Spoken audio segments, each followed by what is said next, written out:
friends, and welcome back to my channel. In today's video, we are going to be talking about a very popular topic from 2022 for photographers, and that is the Canon R6. This is my Mark III because I am filming on the R6 right now, but it was something that got talked about a lot last year when Canon released the mirrorless R6 camera. I went from the 5D Mark III to the R6, and I want to talk about why I am still loving it in 2023 and why, if you are considering investing, it might be a really awesome move for you this year.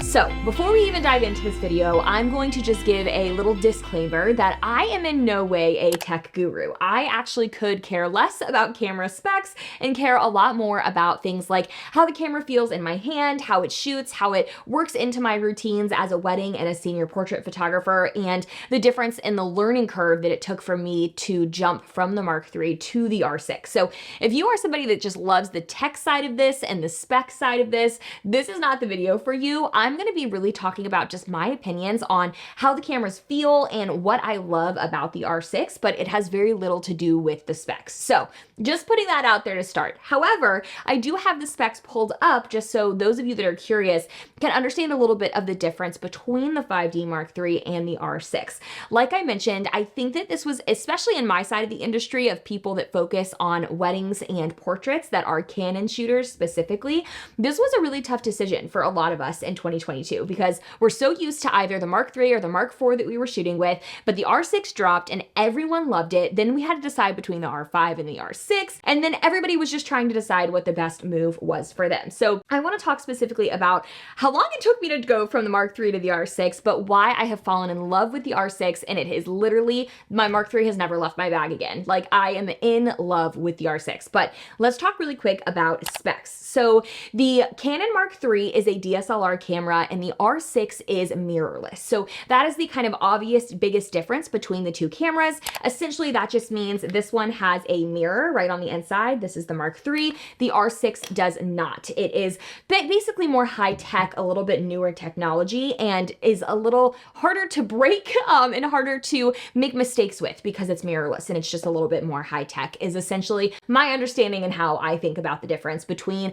a DSLR and a mirrorless camera. So that's the biggest and most obvious difference. The light sensitivity between the two cameras is also really interesting to me. The Canon 5D Mark III only goes up to 25,000 ISO, but the R6 is capable of 102,400 ISO. And that's something that I have really noticed with the R6 is that the low light sensitivity is incredibly impressive on the R6. I could go up to 10,000 ISO and have very minimal grain, whereas with the Mark III, I didn't go really above the 3200 range because I knew that it was going to create a very low quality image. So that difference in ISO is something that I really noticed after about a year of shooting with the R6. The resolution is also different. The Mark III only has 21.1 megapixels, whereas the R6 has 30.3. So we've got another bump up in quality there. The continuous shooting speed is another thing that I really noticed the difference between the Mark III and the R6. I do shoot on continuous mode. I always have. And this one, the Mark III, only shoots 4 frames per second, whereas the R6 shoots 8, which means it's double the speed in terms of continuous shooting. So if you're someone like me that's photographing weddings or anything that's fast paced and quick moving, having that continuous speed be double the speed of the Mark III is a huge, huge, huge improvement. And then for those of you that use your camera to film, like I am using the R6 to film this video right now, the Mark III does not have face tracking, but the R6 does. And that was another big thing for me filming YouTube videos. I knew that I wanted a camera that had face tracking when it comes to video, and it works beautifully on the R6. We have literally never had a problem with it. So those to me are the most important and kind of biggest differences to mention between the DSLR Mark III and the new mirrorless R6. So let me talk a little bit about me switching from this camera to the R6 because I am very much someone that doesn't like change. I am an if it ain't something broke, don't fix it kind of person. And I never even went from the Mark III to Mark IV because I have loved this Mark III for 5, 6, I think almost 7 or 8 years that I've been shooting with it now. And so I have 2 of these and they were like my tried and true. Like I had no reason to really feel the need to make the jump except for the fact that I saw everybody talking about it. So I purchased the R6, and when I tell you that it sat in my office for probably 4 or 5 months before I forced myself to go through the learning curve of taking it out and actually trying it at a shoot, I'm not kidding. I literally was just so resistant to change what I was used to with my Mark III. So that might not relate to anybody. You might not be like that, but I was really resistant to change because I was just so used to this camera. However, if that's something that you are worried about, I found that the transition was incredibly easy. There was a very, very little learning curve in terms of how the camera felt in my hand, where the buttons were placed. It didn't take long to kind of retrain my brain to use the R6 after years and years of using the Mark III. The other thing to mention is that I felt like the learning curve of editing the R6 images in the Mark III was actually the trickiest part for me because there is a pretty stark difference in the raw files from the Mark III and the R6.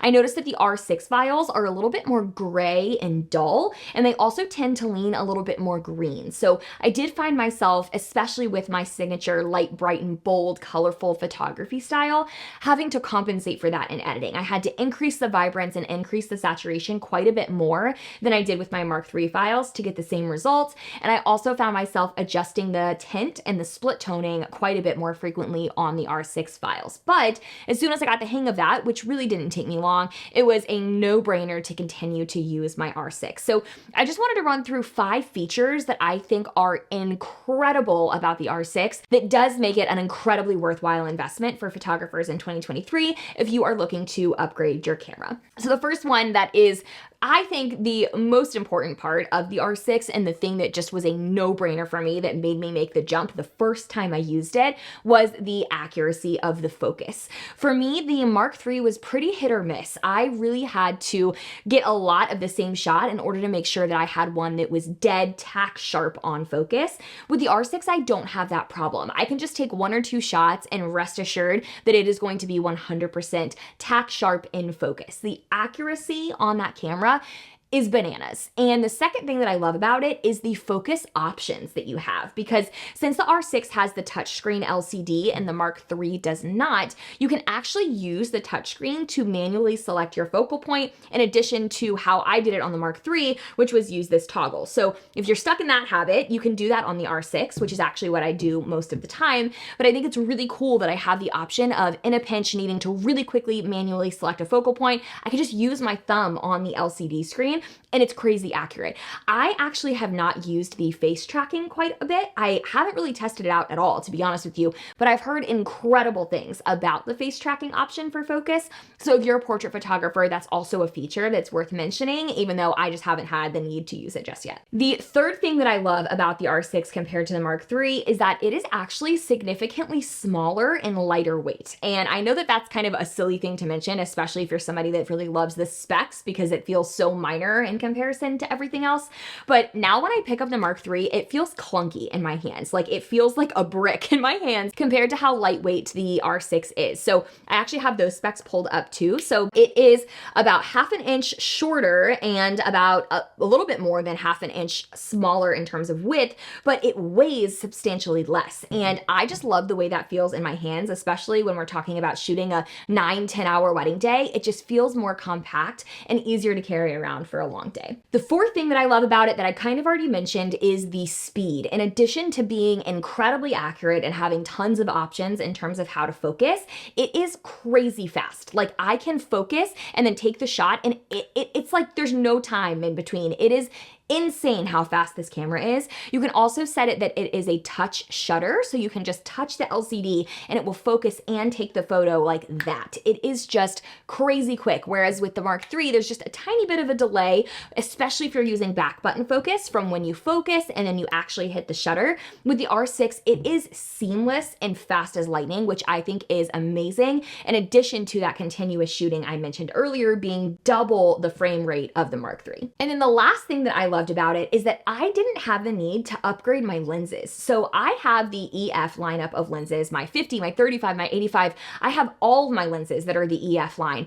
There is a new line of lenses that came along with the mirrorless camera that are the RF lenses, but I got the control ring on Amazon, which is basically just something you put right here before you put on the lens so that it adapts to the new camera body. And they were brand new lenses. Like my 50 1.2 lens that was really struggling to have accurate focus when I used it with my Mark III was like brand new when I put it on my R6. And that control ring is only like $100 versus having to upgrade all of your lenses, which is thousands of dollars because the RF lenses are substantially more expensive than the EF lenses. So I loved that I was able to just buy the R6 camera body and that $100 control ring and use all of the lenses that I already had in my lineup and know that they were going to be like new and insanely accurate because of this awesome mirrorless camera body. So those are my thoughts on why I love the R6 and I think it's an amazing investment for photographers in 2023. And it's really not that expensive. Like when I bought this Canon Mark III years ago, it was about $3,600. And right now the R6 is going for about $2,000. So